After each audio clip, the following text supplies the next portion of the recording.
Nowadays, like Governor Cuomo, I don't know if he practices his faith or not, but or any politician or anybody, you know, the world is kind of a messy place now. I don't think it would make any difference to him. That's just my opinion. I don't know that as fact.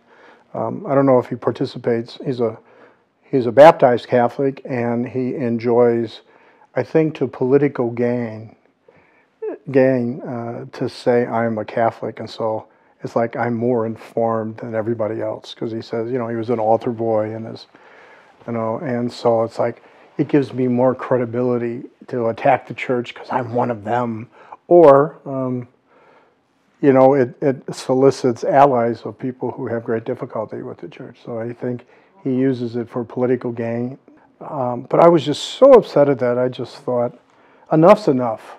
You know, we've been waging this abortion battle since 1973. I said, I think in that tweet, enough is enough. You did. We try to be too nice, and enough is enough. Yeah, and we adopt the language, oh, it's not a baby, it's a fetus or an embryo. You know, we take away the human name, the word, and we use these scientific words to make us more comfortable.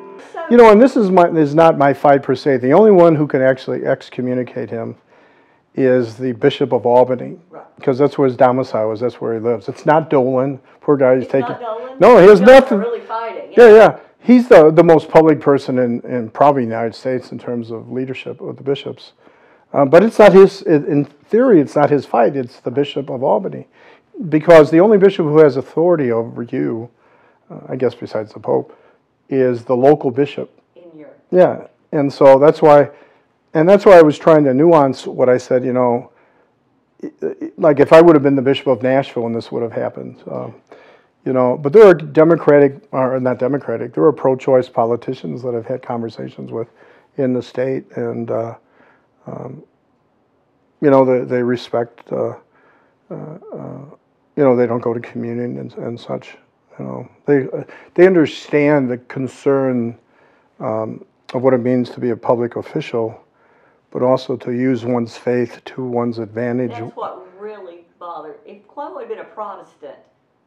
No, I still would. Well, see, I would have had a different reaction.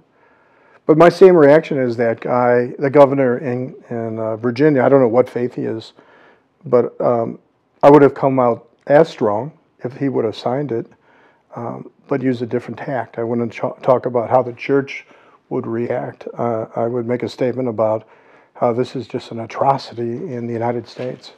I think it's legal child abuse because of what happens to that child, the pain, the horrific ending of that child's life. That's a human rights. That's child abuse, just like as horrible as it is with what, you know, members of the clergy and what happens in our country all over the place. Child abuse, in some ways, ends the child's life, but they continue to live. But this is horrific in that it's torturous. It's a human rights issue, and that's why people will say, well, this is a Catholic Church issue. No, it's not. It's a human rights issue. Just like slavery was, you know, or just like all the women back, you know, with the movement to get the right to vote. They weren't recognized as full citizens, you know.